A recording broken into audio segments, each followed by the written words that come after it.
નમસ્કાર ખેડૂત ભાઈઓ, એક સવાલનો સાચો જવાબ આપજો. શું કારણ છે કે એક જ ગામની એક સરખી જમીન પર બે ખેડૂતો મહેનત કરે છે, પણ એક ખેડૂત સિઝનના અંતે લાખો રૂપિયા પોતાના ઘરે લઈ જાય છે, જ્યારે બીજો ખેડૂત પોતાના ખેતીનો ખર્ચ કાઢવા માટે પણ સંઘર્ષ કરે છે?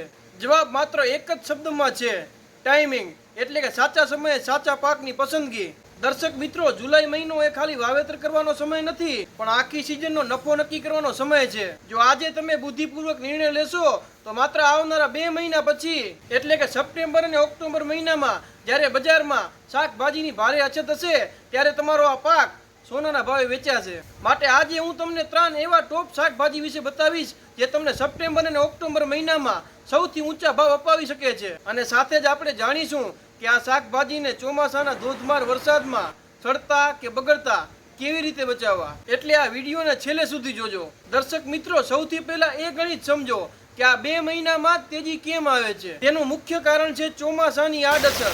જુલાઈ અને ઓગસ્ટના ભારે વરસાદના કારણે મોટા ભાગના નીચાણવાળા વિસ્તારોમાં શાકભાજીનો પાક ધોવાઈ જાય છે અથવા રોગચાળાના લીધે બગડી જાય છે અને માર્કેટમાં શાકભાજીની આવક તળિયે બેસી જાય છે. બીજી તરફ આ સમયે તહેવારોની સિઝન શરૂ થાય છે. શ્રાદ્ધ, નવરાત્રી, દિવાળી અને લગ્ન પ્રસંગો શરૂ થાય છે. જ્યારે બજારમાં માલ ઓછો હોય અને ખરીદનારા ડબલ હોય, ત્યારે ભાવ વધવાના 100% નક્કી છે. જો તમારો પાક આ સમયે માર્કેટમાં પહોંચી ગયો તો સમજો તમારી લોટરી લાગી ગઈ. ખેડૂત મિત્રો, હવે આપણે જાણીશું ટોપ 3 શાકભાજી વિશે, જેમાં ત્રીજા નંબર ઉપર આવે છે ફુલાવર. સામાન્ય રીતે ખેડૂતો ફુલાવર શિયાળાની સિઝનમાં વાવે છે, ત્યારે ફુલાવરની આવક બજારમાં ખૂબ વધારે હોય છે અને ફુલાવરના ભાવ ₹5 થી લઈને ₹10 પ્રતિ કિલો ચાલતા હોય છે.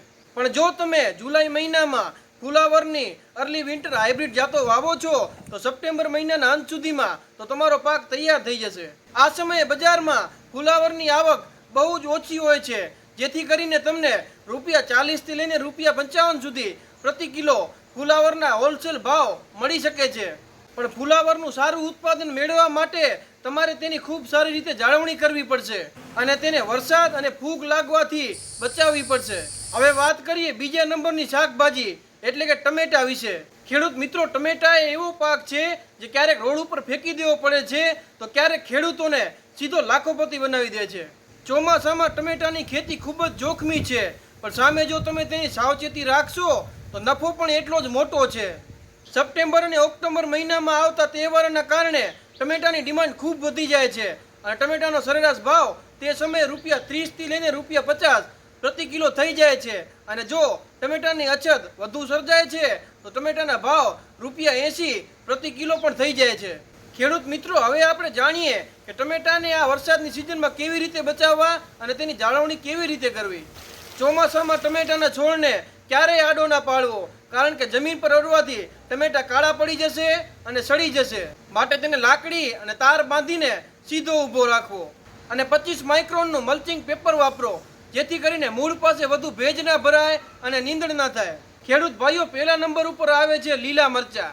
જી હા, ચોમાસાના ધોધમાર વરસાદથી જૂની મરચીના છોડ સાવ બગડી જાય છે, એટલે ઓક્ટોબર મહિનાની શરૂઆતમાં બજારમાં નવા, ચળકતા અને તીખા મરચાની ભારે ડિમાન્ડ ઊભી થાય છે અને નવા લીલા મરચાના ભાવ માર્કેટમાં સરળતાથી ₹50 થી લઈને ₹75 પ્રતિ કિલો મળી શકે છે. માટે જો જુલાઈ મહિનામાં લીલા મરચાના છોડની રોપણી કરશો તો બરાબર 60 દિવસ પછી તોડણી શક્ય બનશે. પણ આ ભાવ મેળવવા માટે તમારા લીલા મરચાના પાકને તમારે વરસાદથી બચાવવો પડશે, કારણ કે ચોમાસાની સિઝનમાં મરચીનો સૌથી મોટો દુશ્મન મૂળનો સડો છે. આનાથી બચવા માટે મરચાના મૂળ પાસે પાણી ના ભરાવા દો અને દર 15 દિવસે ફૂગનાશક દવા પાણી સાથે મૂળમાં આપો. અને ભેજવાળા વાતાવરણમાં જીવાતનો પ્રકોપ વધે છે, તેના નિયંત્રણ માટે દવાનો છંટકાવ કરો. ખેડૂત મિત્રો, ચોમાસાની સિઝનમાં પાકને બચાવવાના સૂર્યના નિયમો જાણી લો. જો તમે આ નિયમોનું પાલન નહીં કરો તો તમે ગમે તેવી મોંઘી દવા વાપરશો, તેમ છતાં પણ તમારા પાકને તમે નહીં બચાવી શકો. પહેલો નિયમ છે તમારા પાકનો ઊંચા ક્યારા પર જ વાવેતર કરો. સમતલ જમીન પર ક્યારેય ચોમાસાનું વાવેતર ના કરવું. ઊંચો ક્યારો બનાવવાના કારણે વધારાનું પાણી ચેનલ દ્વારા બહાર નીકળી જશે અને મૂળ સુધી પણ હવા પહોંચશે. બીજો નિયમ છે વોટર ડ્રેનેજ એટલે કે પાણીનો નિકાલ. તમારા ખેતરમાંથી વરસાદનું પાણી 20 મિનિટની અંદર બહાર નીકળી જવું જોઈએ. જો પાણી ભરાયેલું રહેશે તો છોડ પીળો પડીને 2 દિવસમાં સુકાઈ જશે. તો ખેડૂત મિત્રો, ખેતીમાં નસીબ ક્યારેય કામ નથી કરતું, પણ તમારી યોગ્ય પદ્ધતિ અને સાચો સમય જ તમને વિજેતા બનાવે છે. માટે આ વર્ષે પરંપરાગત ખેતી છોડી સ્માર્ટ ખેતી તરફ આગળ વધો. દર્શક મિત્રો, જો આ માહિતી તમને ઉપયોગી લાગી હોય તો આ વિડીયોને લાઈક કરજો, આપણા બધા ખેડૂત ભાઈઓ સુધી આ વિડીયોને શેર કરજો, અને તમે તમારા ખેતરમાં આ વર્ષે કયો પાક વાવવાના છો તે નીચે કમેન્ટ કરજો. અને ખેતી, પશુપાલન અને સરકારી યોજનાઓ લગતી આવી જ ઉપયોગી માહિતીઓ સૌથી પહેલા મેળવવા અમારી ચેનલને સબસ્ક્રાઇબ કરજો.